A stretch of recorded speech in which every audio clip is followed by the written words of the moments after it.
Hello people, Eastern Ontario. I've been telling you a little bit about my tankless hot water heater.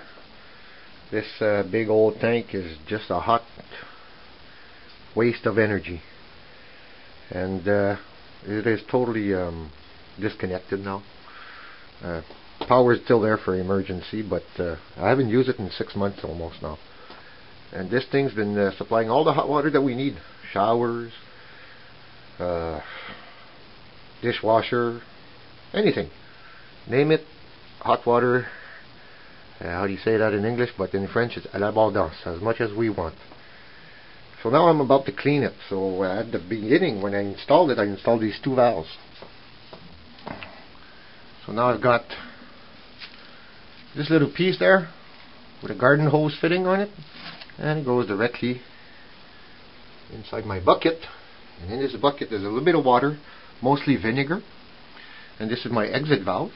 Okay, and these are my two main shut-off right there for my hot water, and we're on a well system here. So we've got this one from these two cold tanks. So now I can bypass and just turn on this pump and make it circulate through the hot water, tankless hot water, I guess, and clean it up. So it's been like 4 months, close to 6 months anyway. And they say to do it once in a while, so there goes my vinegar.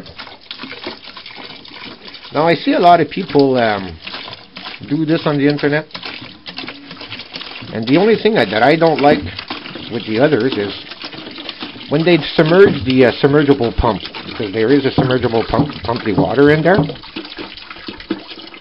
Okay, hold on. There goes my vinegar. Okay, there is a submergible pump. Most of them, they don't even put a filter on the pump. Please, put a filter on the pump, because since you're circulating the water or the vinegar inside the tankless hot water, and you are cleaning it, garbage will come out of this spout. So you don't want to put the garbage back inside the tankless hot water. So just cover your. See, I got one of those. Well, it is for a submersible pump. It's a filter. You put the submersible pump inside the filter, and then you got nice clean water all the time. You don't get that garbage back inside the tankless hot water heater. Now I'm going to run it a little bit with the gauges real high, so it's not too warm, but just lukewarm. And once it starts warming up enough, I'm going to close it, shut off the valve so no more propane goes in, and let it run for another 15 minutes just with the vinegar itself. But yeah, put yourself a filter around that pump so your water stays dirty outside and doesn't go back inside. A couple of microns always help. Some people have filters in the lines. I don't have a filter in the line because sand will be trapped in this tank, then in this tank, and then in this tank before going in there. And we're on a well, very clean water here. But even when you go cleaning, you don't have a filter here. You know, it's bypassed directly for those valves. So I'd suggest just put a filter on your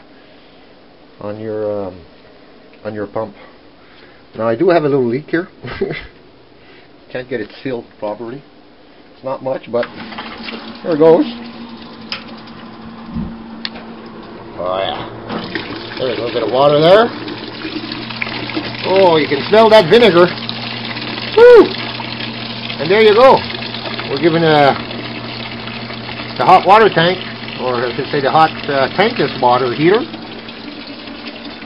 a good go. You can always turn a little bit more of that fire there. Get it warmer a little bit. Oh yeah. Oh yeah. Look at it. Look at the steam, and it's not even warm yet.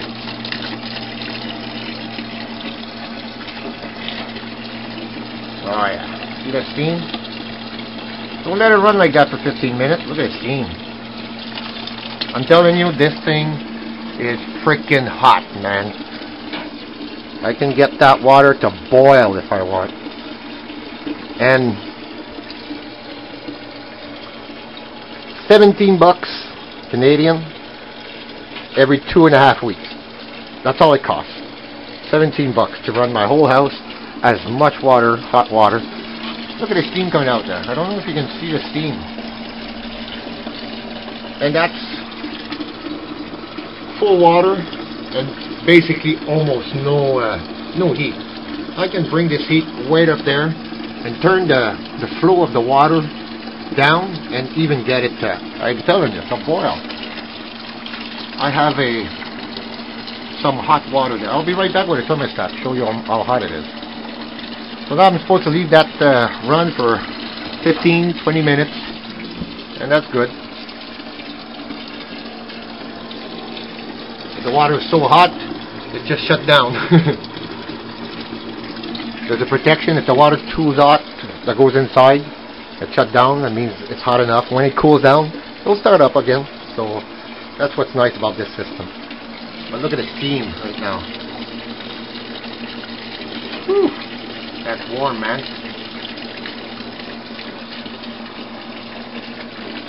Alright. Talk to you later.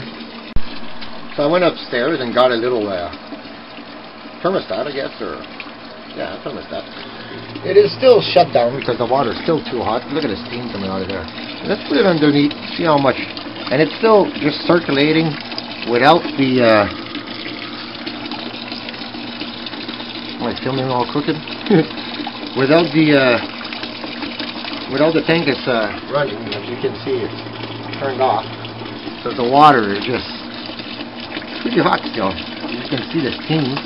And we're at... Can you see that? It's about 110 degrees Fahrenheit. So it ran for about, not even 2 minutes earlier on. And we got our water up to 110 degrees Fahrenheit. And it's still very warm inside the bucket, as you can see. Lots of steam coming out of there. And there's still no heat. I just wanted to show you that water is still hot from earlier. Unreal. Unreal. So yeah, if anybody wants to get one of those, Ecotemps and all those easy hot water tank, this hot water and all that, go get one. If you want to get off grid, this little thing, like I say, $17 every 2.5 weeks. It runs on a little 20-pounder of propane tank. So very easy to install. Yes, I have no chimney, but I'm really in a crawl basement here. It's not there's not much that can go wrong. We don't breathe here, and I've been here while this thing's been running, and there was no problem. So I wouldn't let it run for 3 hours and stay down here though, but as you can see, it's still cleaning. Yeah, I love this thing. Alright, Mr. Montero, say goodbye.